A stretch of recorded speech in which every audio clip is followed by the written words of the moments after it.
All right, 13.3 measures of relative position.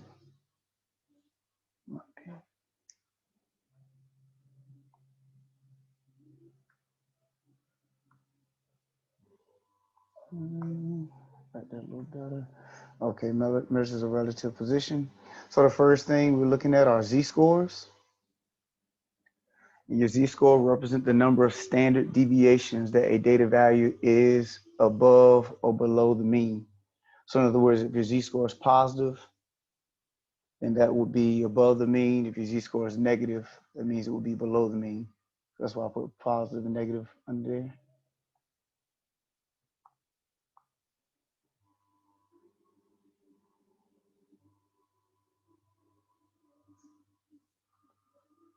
All right.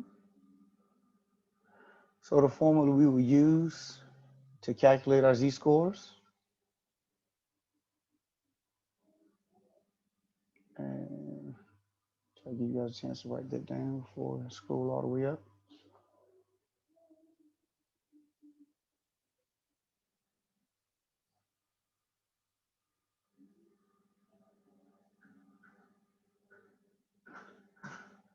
So the way we calculate our z-score, now if you're talking about population, here's the symbolism for your populations, population. Here's the symbolism for your sample. But remember, regardless, these symbols mean the same thing. So you're talking about this represents the mean, this represents the standard deviation. Oh, get that out of here. So basically, your general way of calculating your standard deviation is your data value minus the mean divided by your standard deviation. So did I say that right? The general way to calculate your z-score. Hopefully I said that first time, but the general way to calculate your z-score is by doing the data value minus the mean divided by the standard deviation. So remember these symbols represent your mean. One is for the population, the other is for the sample. These bottom symbols represent your standard deviation. One is for population, the other is for sample. So like I said, the general way that you'll calculate your z-scores, you'll take your data value, subtract the mean, divided by the standard deviation. Can you go up a little bit? Yeah, right there.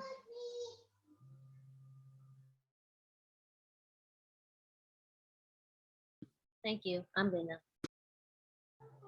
No problem. All right, so let's look at this first example.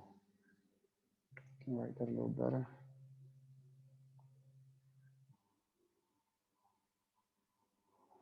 So we have Raul. Raul has taken 2 tests.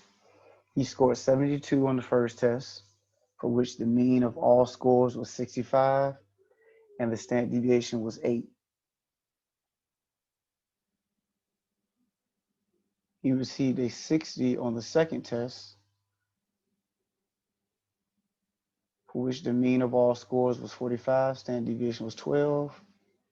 In comparison to the other students, did Raul do better on the first test or second test?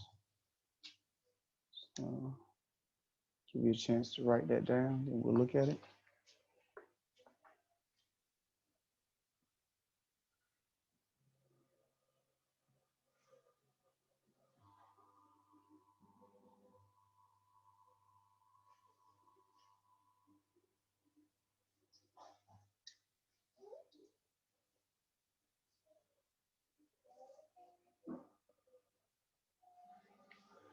All right, so when we look at this problem, we have 2 sets of information.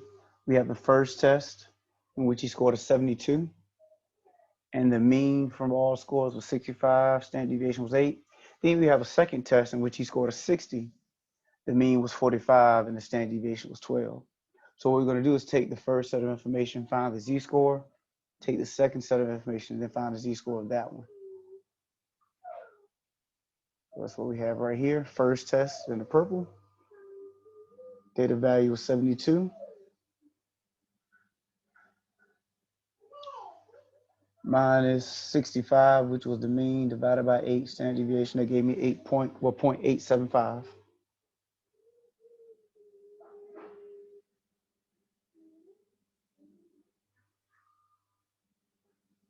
Second test would be 60 minus 45 divided by 12. That gave me 1.25. So we'll interpret that in a second. Just give me a chance to write.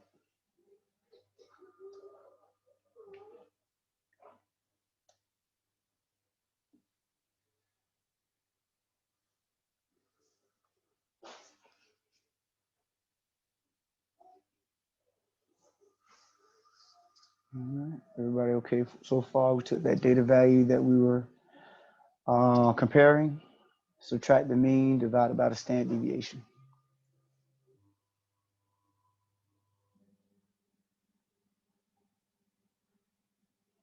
So on the first test, he scored 0.875 standard deviations above the mean. Remember, it's positive, so that means that's above the mean. But on the second test, even though he scored lower, he scored a 60 on the second test, scored a 72 on the first test. But on the second test, in comparison to the average, that's what we're doing, he scored 1.25 standard deviations above the mean.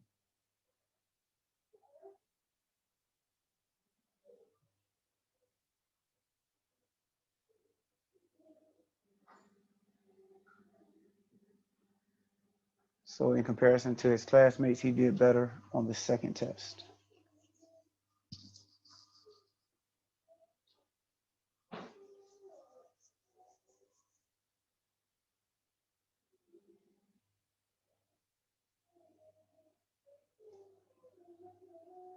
All right, questions.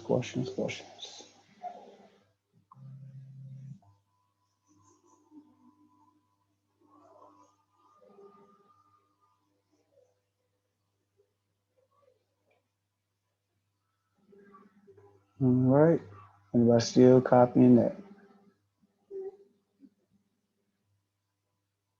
I do have a quick question. Yep. Where was it given that we saw what the classmates got? All right. Well, it gave the average. Okay. Yep, the average that if you go back to here, says the first one he scored 72, and then the mean of all scores was 65. Okay. Yep.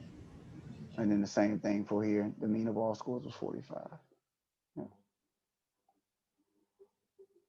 Good question. Anybody else before we leave this problem? Make sure we're good. All right. Next one, a consumer group tested a sample of 100 light bulbs. It found that the mean life expectancy of the bulbs was 842 hours with a standard deviation of 90. One particular bulb from the company had a z-score of 1.2. What was the lifespan of this bulb? So this time, notice they gave us the z-score, which is 1.2. And they want us to know what was the data value is associated with that. Basically, what is the lifespan associated with that z-score? So we'll see how we do that in a second. Just give you a chance to write it out.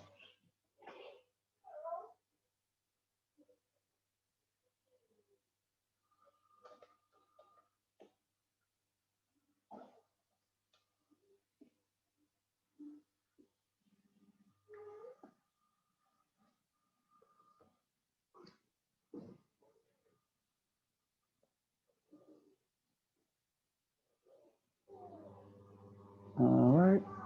So we look at the information that they gave us. Over here in the purple, I see somebody said something in the chat.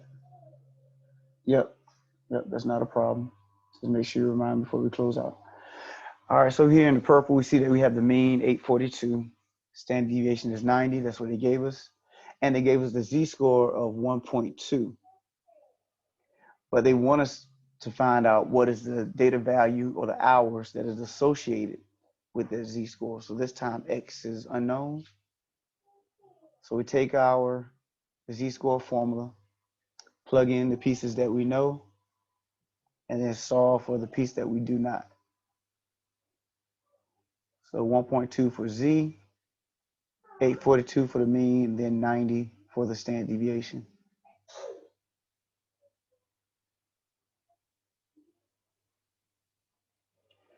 All right, solving for X, we multiply both sides by 90 first. And erase. And so that would leave us with 108 equal to X minus 842. Multiplying both sides by 90, that'll cancel out the 90 on the right. And then 90 times 1.2 gave us 108. Then we will add 842 to both sides. And that was give us the data value of 940. I said 940, 950. Sorry about that.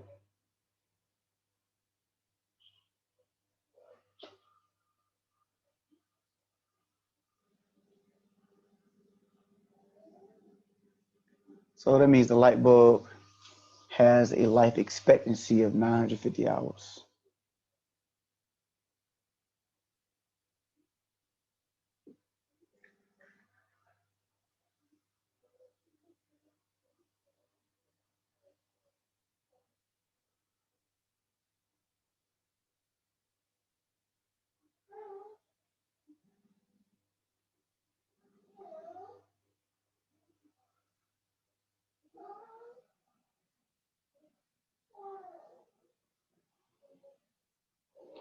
All right, any questions?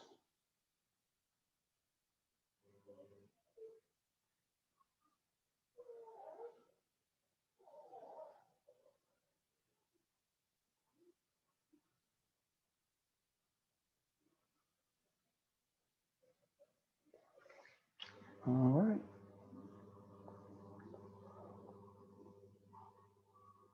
Says something in chat. Okay, not a problem at all. Thanks for letting me know. All right, so the next one, percentile, Pth percentile, the percentile of data that is less than a given value. So that's what the percentile represents. So if the baby's weight is in the 85th percentile of the United States, that just means that 85% of babies in the United States will weigh less than this baby. And 15% of the babies in the US will weigh more than this baby. So, 100 minus 85 give you that 15%.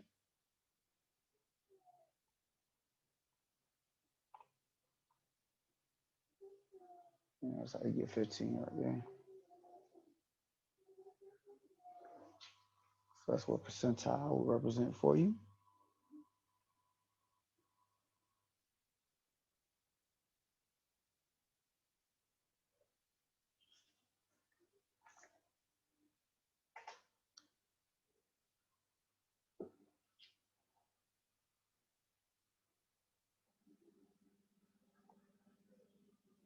Any problem with that before we scroll up?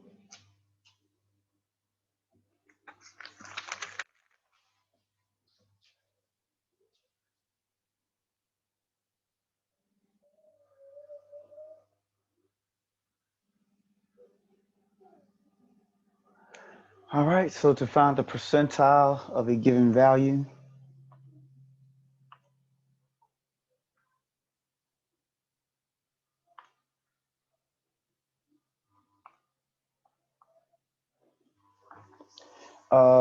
you take the number of data values less than that value, place it over the total number of data values, then multiply that times 100.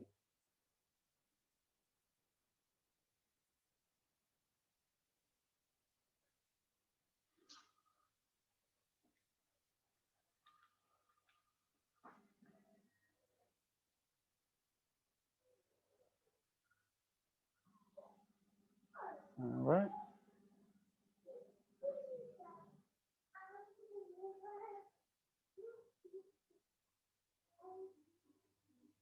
So on an exam given to 900 students, Elaine's score of 602 was higher than the scores of 576 of the students who took the exam.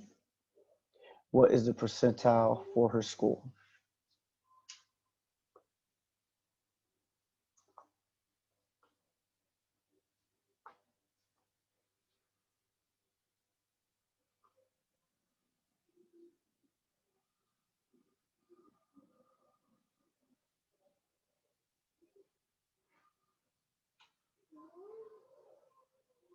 All right, so don't forget to calculate percentile. You take the number of data values less than X and place it over the total number of data values. So just do that 576 because 576 students scored less than Elaine, and place it over 900 because 900 is the total number of students who took the test. And so that will give us 64. Her score of 602 places her at the 64th percentile.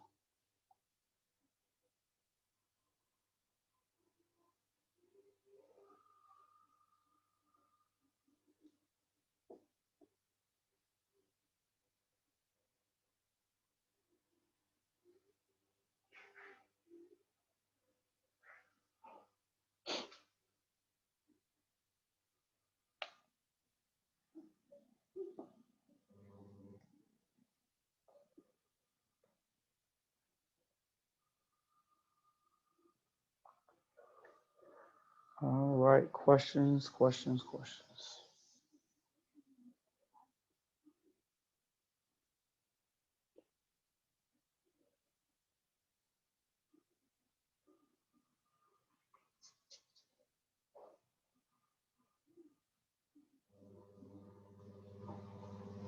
right, can you scroll up before, was everybody done, I should say?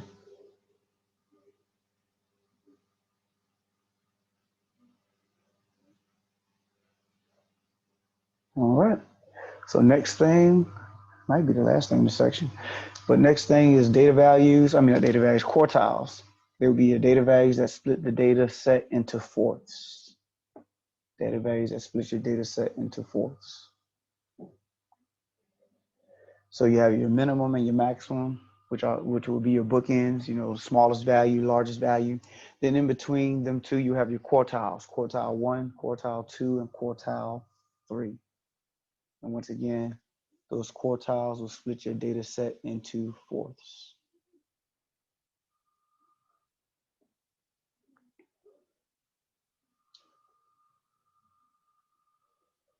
All right.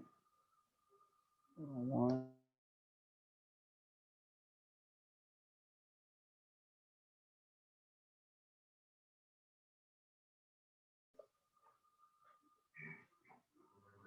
All right. So let's look at how we will find our quartiles. So first thing you want to do, and a lot of people miss this first step, so make sure you hold true to it, is to list your data values from least to greatest. If you don't do that first step, you will get the rest of them wrong.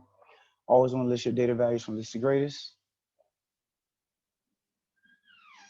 Next step, find Q2, which is quartile 2. That's going to be the median of the whole data set. That's the data value that splits your data in half. So it's the median. Remember we talked about finding your medians out of 13.1. That's just your middle value. So if you have an odd number of data values, you're just going to pick out the middle value. If you have an even number of data values, you take your two middle values, add them together, and divide by 2. So Q2 is the first one you find. Then you find Q1, which is the median or middle value of the first half of data. Then Q3 will be the median or the middle value of the second half of data.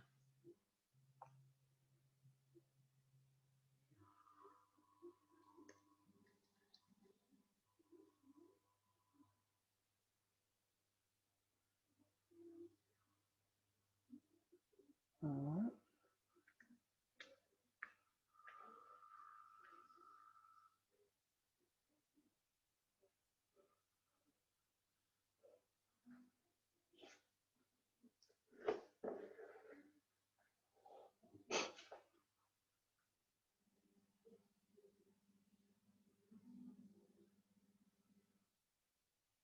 Everybody good with the steps before we look at it? I'm going to erase some of this stuff so we can walk through it. I'll leave that right there.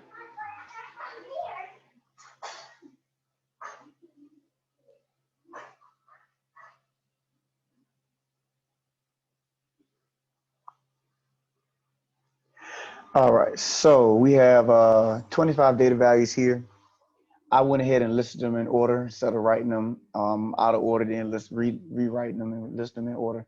So your data set does not have to come to you in order, of course, but I wrote them in order. We have 25 data values, 12 right here, 1, and then 12 right here. So 25 altogether. I just split them up this way just so I can, for notes purposes. But you would just get a list of data values, and then you have to list them in order. All right, so give you a chance to write those down. And remember, the first step is to make sure you list your data values in order.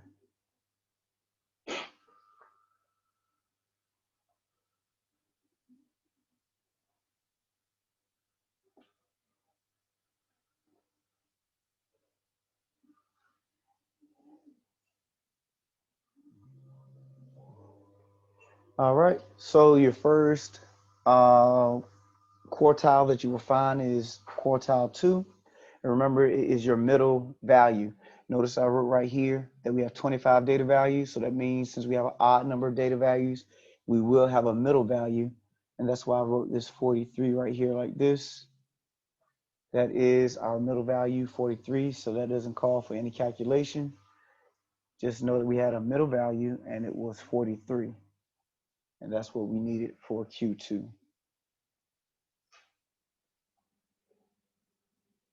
All right. Any problems with Q2?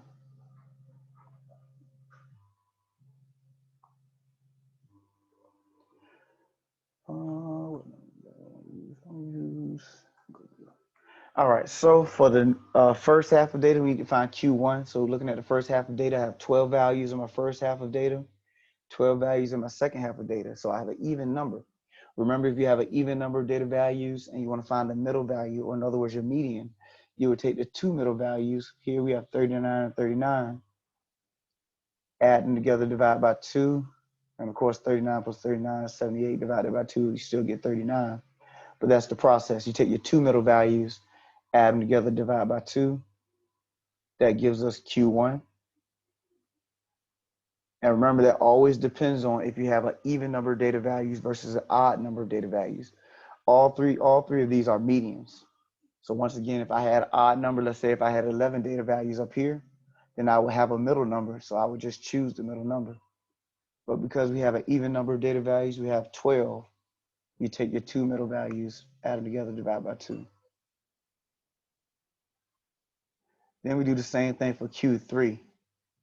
Take 50 and 53, add those two together, divide by 2, and that's 51.5.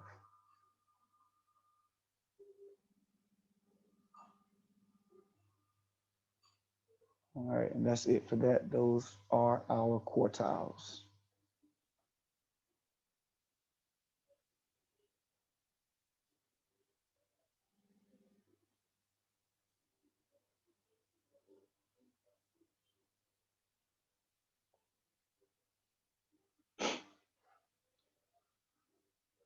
Any questions?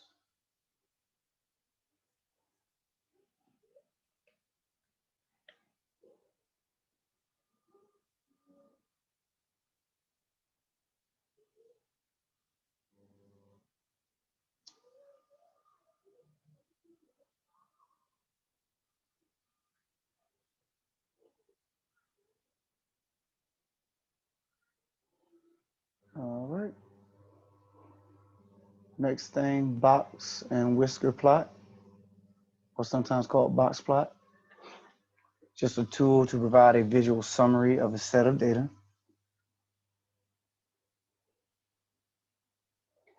So we have a box with 3 lines that's represented by Q1, Q2, Q3 are quartiles.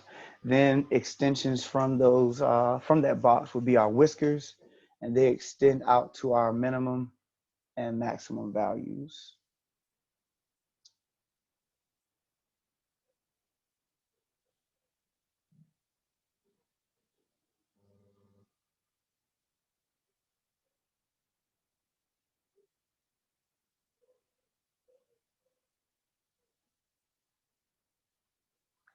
All right. So we had to create a box plot from the given information that from the information that we just calculated from our last example. 26 was our smallest value, 73 was our largest value. Then we took our quartiles, 39, 43, 51.5, and placed them accordingly.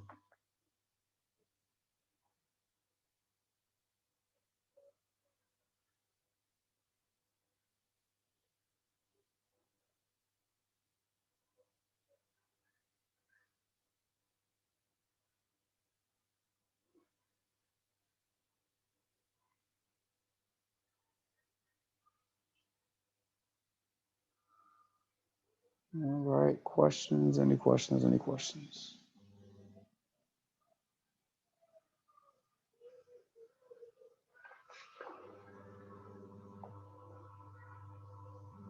All right, good.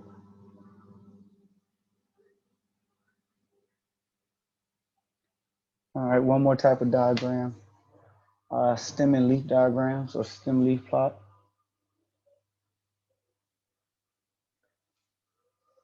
Your leaf is going to be the rightmost digit of a data value, and then your stem will be all of the digits that precede the leaf. So if we look at number 25, 5 would be the leaf, 2 would be the stem, and then for 173, the 3 would be the leaf, the rightmost digit, and then 17 would be your stem.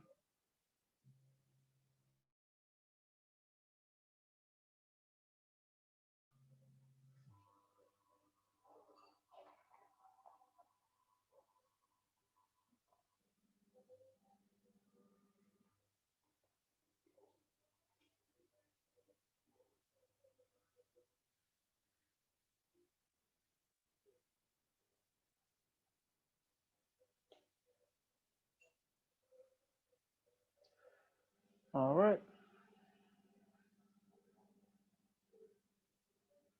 Let me erase these X's.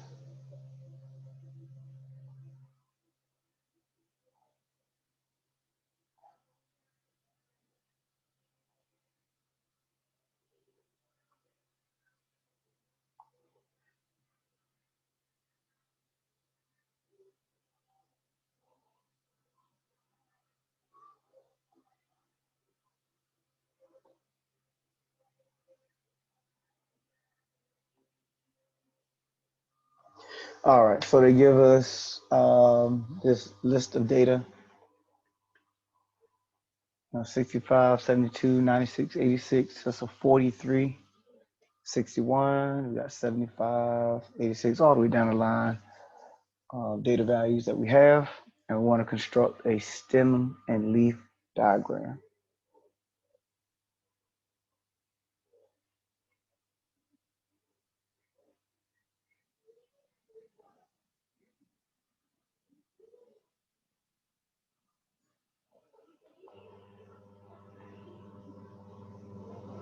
All right, so step one, look for your smallest data value and your largest data value.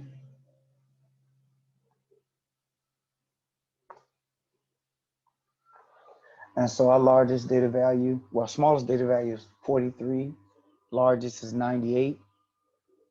So we're going from the 40s to the 90s. Talking about your stems.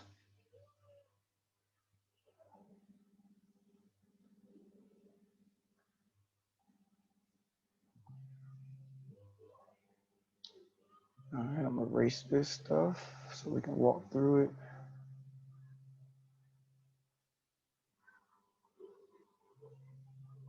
All right, so this is how you set up your stem leaf chart. We're going from the 40s to the 90s, so that's what I have right here. 4, 5, 6, 7, 8, 9 represents our tens place.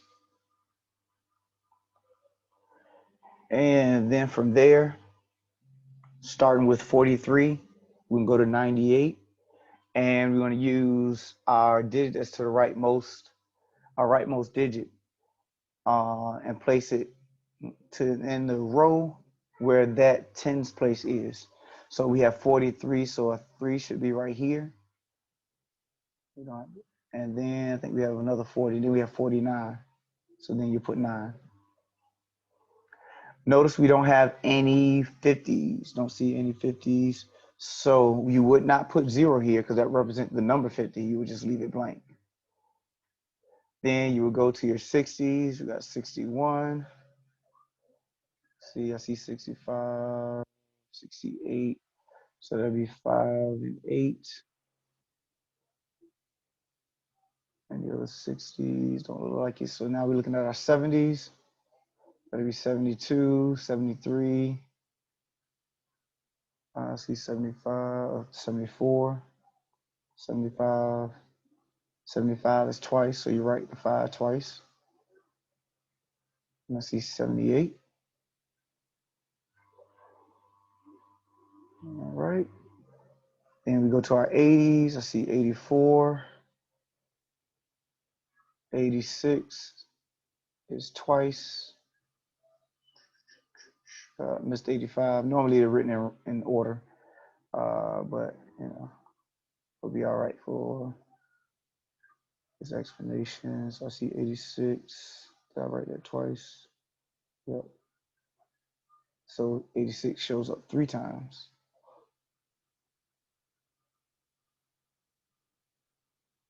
Looking good. And then we have 96 and 98. And that's how you would do your stem leaf plot.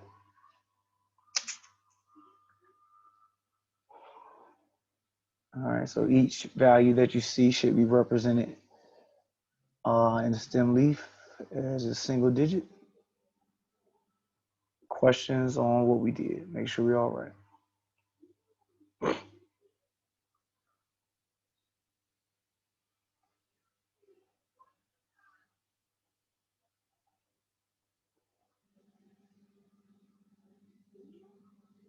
All right. So that is it for 13.3. Questions on anything I've written, anything I've said today?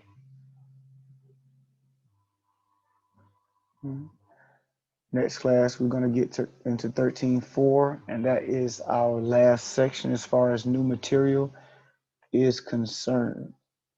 So make sure you come ready to knock that thing out. Once again, if you came late, you haven't seen the email, I did give an extension for April 4th's due dates. So make sure you knock that stuff out. Thank God. I appreciate you so much. I didn't know Oh. you had put chapter 12 up there. You caught me off guard. Sorry? No, don't be sorry. That's your job. But I really deep gratitude Not to a you. problem. Peace and love, light, blessings. I'm so serious. This is not a joke, but thank you. Not a problem. I'm glad I You can have help. a wonderful, blissful day. Can we Thank ask you questions about it, or can you not help us? Because that's kind of like the test. But it's on review. Said it again now. What was the first part of that? Can you help us? Like, if we have a question on one of them, can you help us on it? No. Yeah. Do you be on WebAssign? I'm sorry for cutting you off, love. You're good. Do you be on WebAssign while we doing our work? Because I really do. I be wanting to ask you a question, but I'm not sure if you're on WebAssign at the time. Oh, no. Well, I don't be on WebAssign at the time, but what you can do is you can tally up your questions and just bring them to class. Like as far as writing them down, you have to write down like the whole thing, but just say number 2 out of 12.2, and then we can go pull it up, I have a question now. Okay, what you got? All right, yay, let's do this. My mom's at work, so she can't help me right now. And it's crazy because she did it with me, but you be changing numbers and they be throwing me off. So the first one, how do you do the one with the dominoes? All right. Do you know what number that was so I can read it? It's on, what is this one? It's on test review chapter 12, homework number 14. All right, give me a second to pull it up.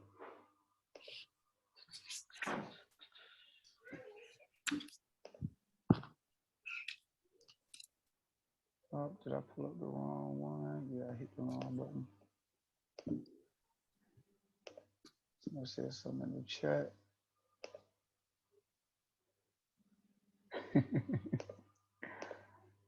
Talking about that mom love. Let's see.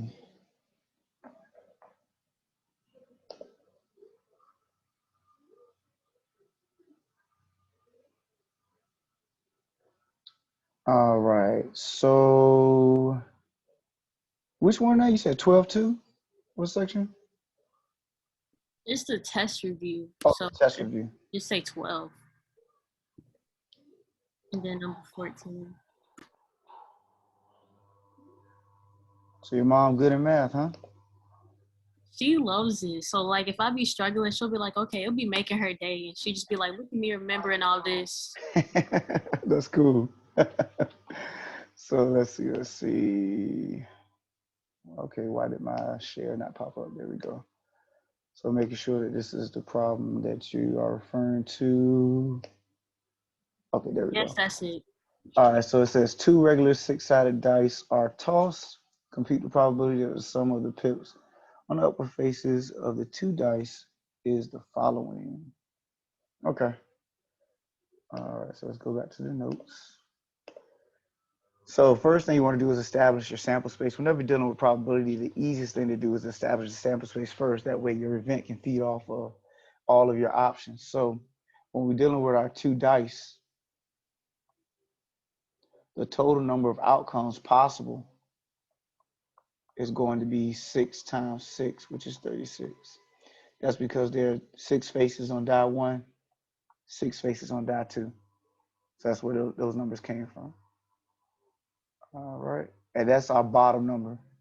36 will be our bottom number in our probability. All right. So now for mine, the event was rolling an 8. So I need to look at all of the ways possible of rolling an 8. So let's see, talking about 2 and 6, 3 and 5, 4 and 4, 5, 3, and then 6, 2.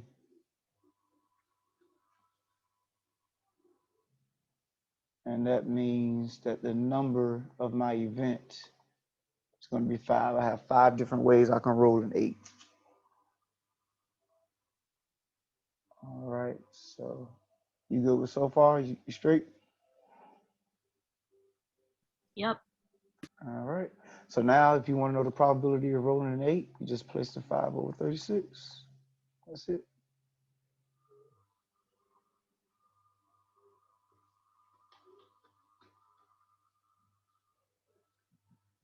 So they just put the 8 up there because that's the event.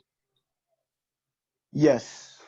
Yes. Okay, because that was throwing me off. I was like, is that part of the answer or something? Why is that? Oh, yeah. So they wanted to know your probability of, yep, how many different ways can you roll an 8? Yep. And so the number could have been 12. So how many different ways could you roll a 12? So hold on, 12, you're only getting 6, but that would have been 1 out of 36, so yep.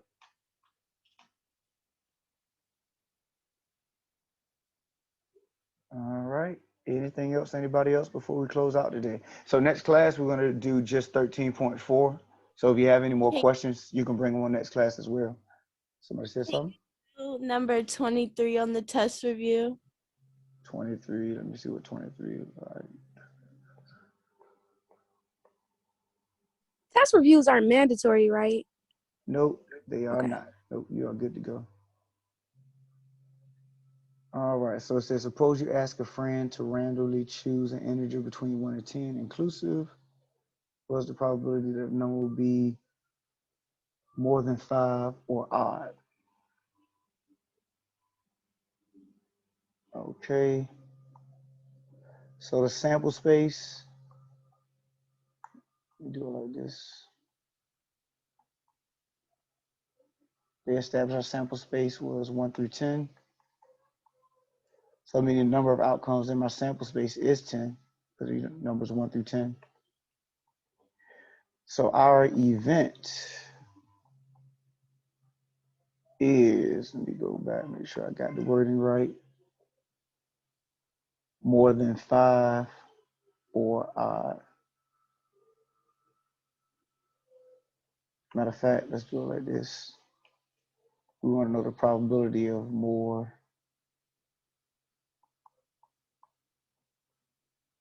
Matter of fact, I'm gonna label it M for more than 5, O for odd.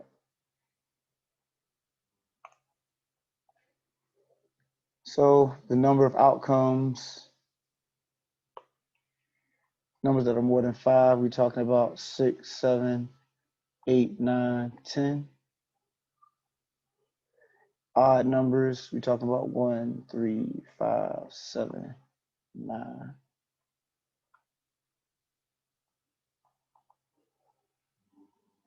So we have 5 numbers that are more than 5, and we have 5 numbers that are odd. All right. Now, what we do have to consider are the numbers that are more than 5 and odd. In other words, the numbers that both of these events have in common. So you're talking about 7 and 9,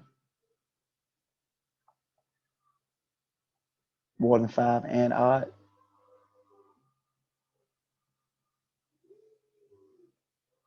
And the number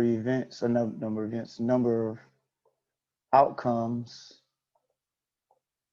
will be 2. So we have 2 numbers that are more than 5 and odd. So the reason why we want to consider what numbers they have in common is because when I add my probabilities together, I don't want to count 7 and 9 twice. So we have to explore what they have in common so we can subtract that in our probability. So you'll see in a second because of what we're about to do. So the probability of a number being more than 5 is going to be 5 over 10. Remember our sample space number, our bottom number is 10. Probability of being odd is also 5 over 10. So we're just taking these numbers, placing them over 10.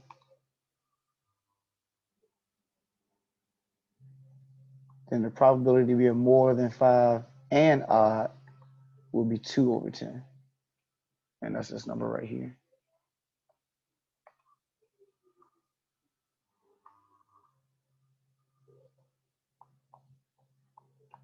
So we need all 3 of those pieces because the formula says whenever I'm trying to find the probability of E or F, in this case, M or 0, I said 0, M or O. I need the probability of M, which is more than 5, plus the probability of O, which is odd, and I'm going to subtract the probability of M and O.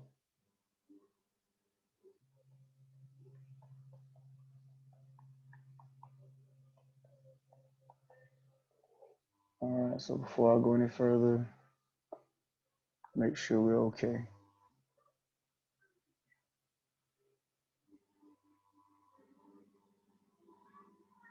So 5 plus 5 is 10, minus 2 is going to be 8 over 10.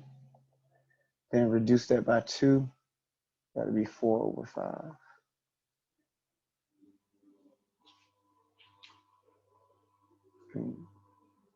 Need all 3 of those pieces. Can you do number 27? All right, let's see what number 27 looks like. All right, so here we want the probability of the complement. 2 dice are tossed. Find the probability of getting the sum of at least 5.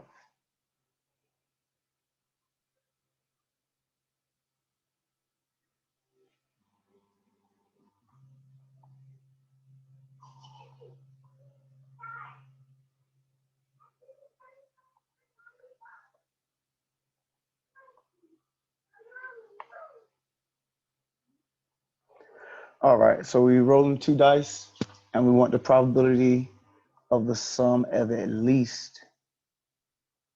Somebody says that's simple. Yeah. That's all right. Probability of at least 5. So they gave us a hint at the beginning of this when they said we're going to use the complement. So that means we probably will be taking the easiest route to find this will probably be finding a certain probability and subtracting it from 1. So when you say at least 5, that means that 5 is the least, and then you're talking about everything greater. And so you're talking about all of the ways you can find, you can roll a 5, all of the ways you can roll a 6, 7, 8, 9, 10, 11, 12, all the way up. So at least means that 5 is the least, and then everything greater. So it will be easier. It's easier to find at most 4, wherein 4 is the greatest sum you're looking for, and then everything less than that, because there are not many more combinations after that. So we already know our sample space. We already did it. Sample space is 36. Our bottom number is 36. Remember, that's 6 times 6 when we talk about rolling 2 dice. So we know our bottom number is 36. Now, if you're talking about rolling a 4, how many different ways could we roll a 4? That's 1. Let me go. Yeah, just do it like this. 1 and 3. And we're talking about die 1 and then die 2. 1, 3, 2 and 2, and then 3 and 1. Then how many different ways could you roll a 3? So we're talking about everything 4 and less. How many different ways could you roll a 3? 1 and 2, 2 and 1. How many different ways could you roll a 2? That would be snake eyes, 1 and 1. And you cannot roll 1, so that's not even an option. So as far as the number of outcomes of this event, we got 1, 2, 3, 4, 5, 6. So 6 different ways you can roll 4, 3, or 2. All right.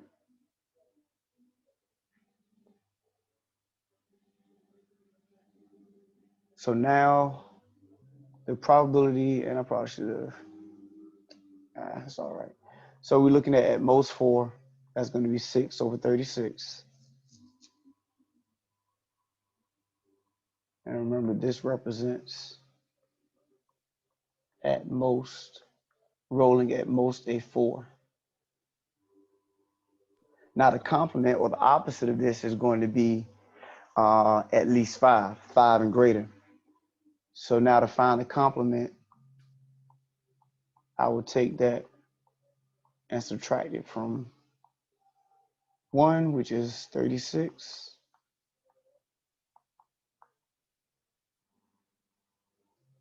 And so that's going to be 30 over 36. And that should be 5 over 6 as our answer.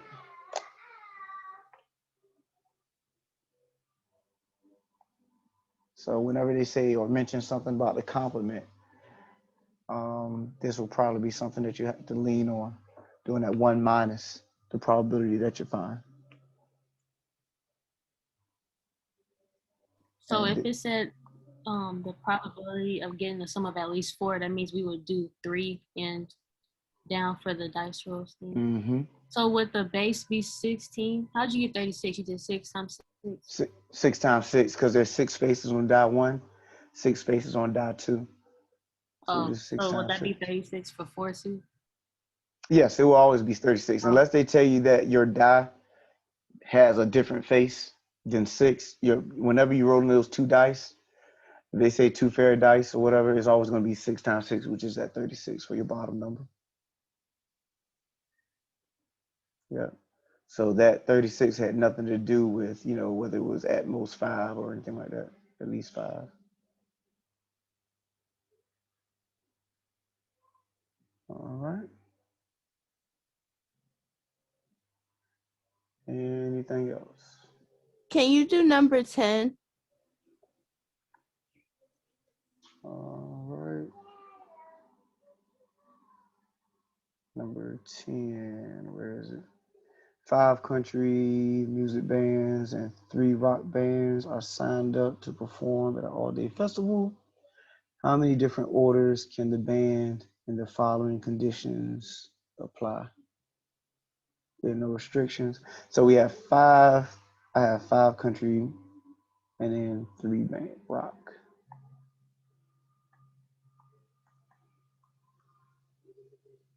Yep, that's not how you spell country. 5 country and 3 rock bands. All right. So we have 8 bands altogether.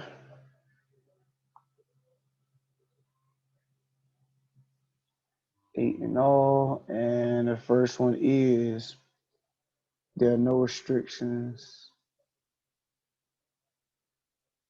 So you would just do, you would have, really the way you would see it, this is for A.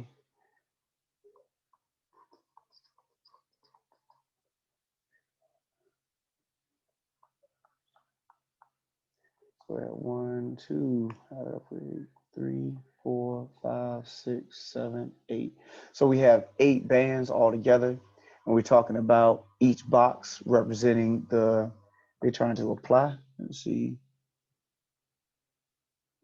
Yeah, so you talk about applying in order.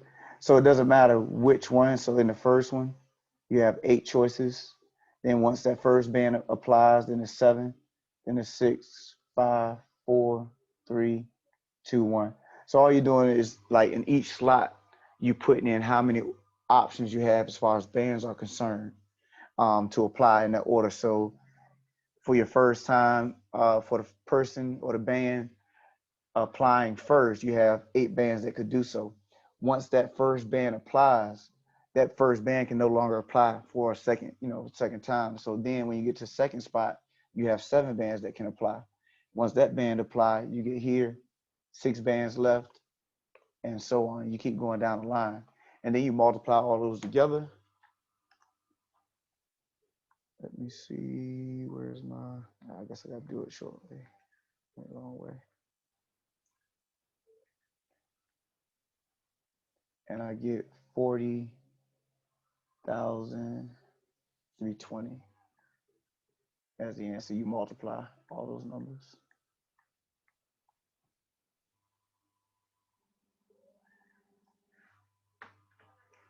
All right, questions before we go to B?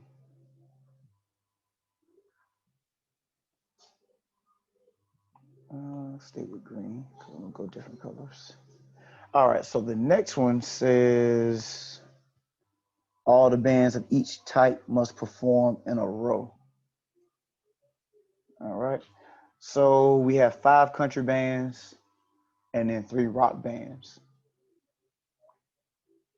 So I have 1, 2, 3, 4, 5. If I want the country bands to go first, and I want them to go in order, then the rock bands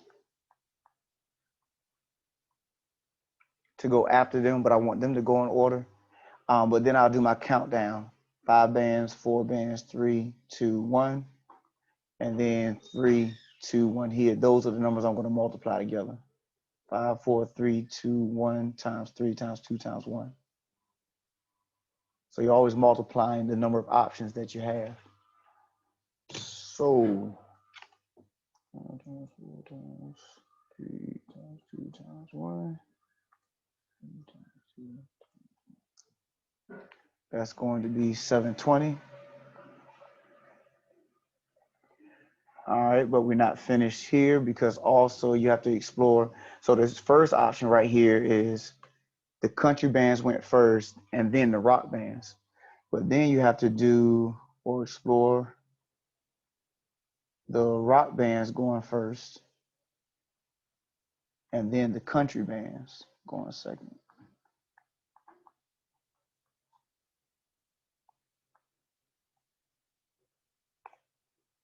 And it's going to be the same number, but I'm just walking through the process. Multiplying those two numbers together, you're going to get 720. Still should be the same number. Like I said, I'm just walking you through the process, showing you the visual on it. But in both cases, you should get 720. Then we're going to add those two numbers together. And that'll be 1440. And that is your answer.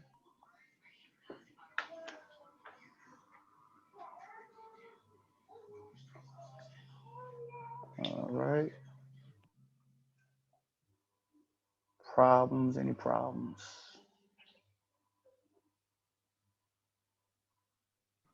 I got a question.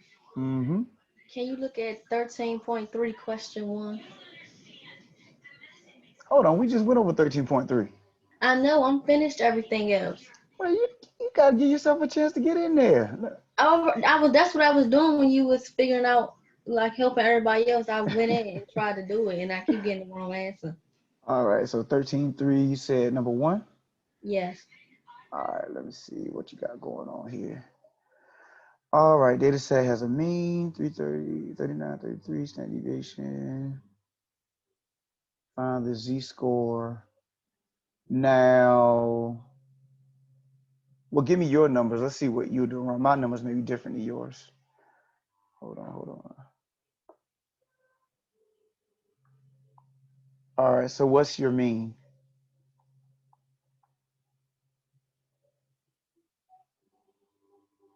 Hold on, did I lose you?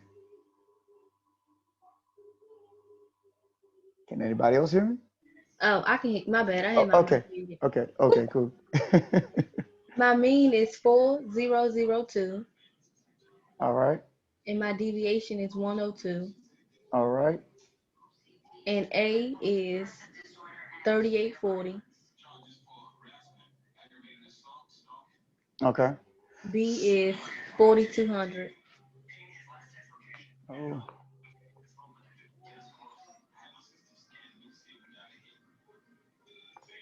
C is 4300,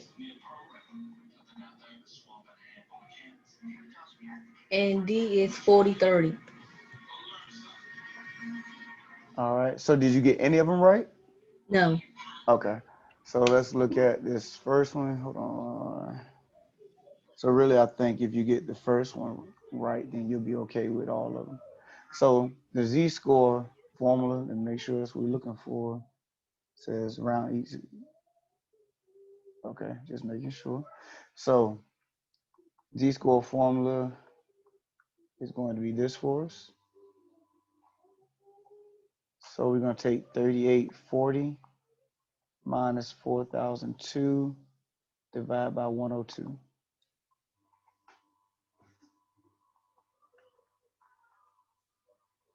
Minus 102. And you get a run-on decimal, but it tells you to round to the nearest hundredth. So that should be it right there. The calculator give you 1.58824. Well, like I said, we rounded to the hundredth place. All right. So were you getting that value right there?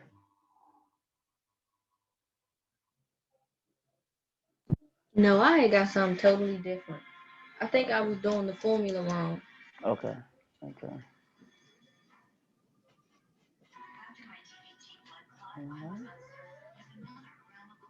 Yeah. So the rest of them, you are doing that same exact way. You do your data value, which is they change the data value, but they leave the mean and standard deviation the same. So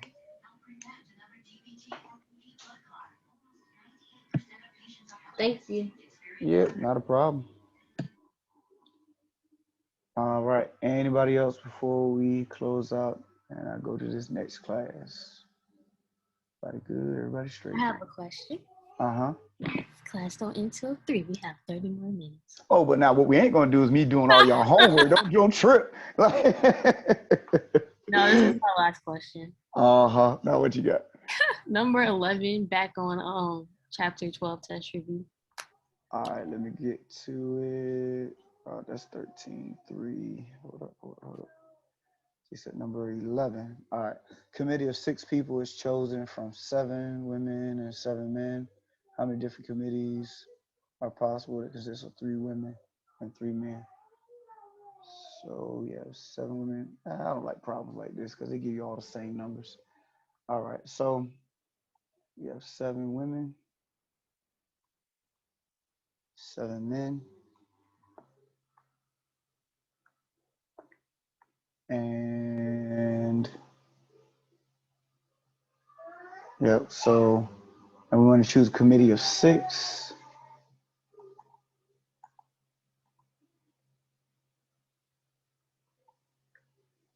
That has 3 women and 3 men in it. So really, all you're going to do is do for the women, do 7C3, because you want to choose 3 women out of this 7, or yeah, 3 women out of the 7 women, and then 3 men out of the 7 men. Like I said, I don't like it when they have the exact same numbers in both cases, because it really takes away from the explanation. But those 3 women right here can only come out of this 7 women right here. Same thing with these 3 men come out of these 7 men. So you're going to do for both 7C3.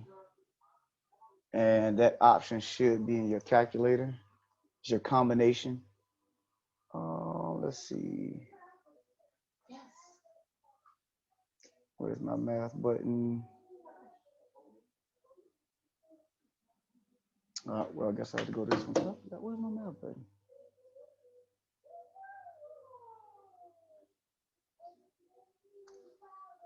All right, well, I'll go to my other calculator.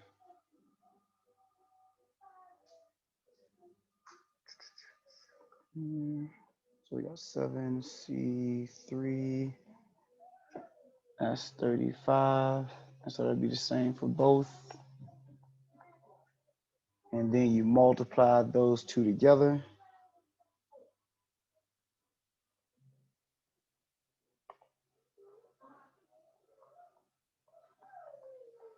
And that should be 1225 as your answer. So that's how many committees you can create. Oh, get that out of here. How many committees can be created from 7 men and 7 women? If you want to choose 3 out of both. All So right. if we So, were typing that in Excel, we will put the 7 and 3. well, if you're using Excel, you have to find the combination formula. Now, that C, NCR represents the formula n factorial over n minus r factorial times r factorial. So whether it's your calculator, like I just threw it in the calculator. I just downloaded, I had a scientific calculator, free scientific calculator downloaded on my phone a long time ago, and just use that. Okay, Say that again. I'll do that. Yeah, that might be the easiest way versus trying to program Excel or find the option in Excel. Yeah. And on the calculator, it's just like that, NCR. Yeah. Thank you. Not a problem, not a problem. All right, anybody else? Everybody good? All right, so you guys have a good one. Be safe. If you have any more questions, feel free to bring them next class. We'll knock out 13.4, and we should have time to look at some other questions as well. All right, outside of that, you guys be safe. Have a good one, and I'll see you on Thursday. Have a good day. All right, thanks. You the same. Oh, somebody, I was supposed to wait for somebody too. Somebody wanted to talk to me about something. Let me hit this.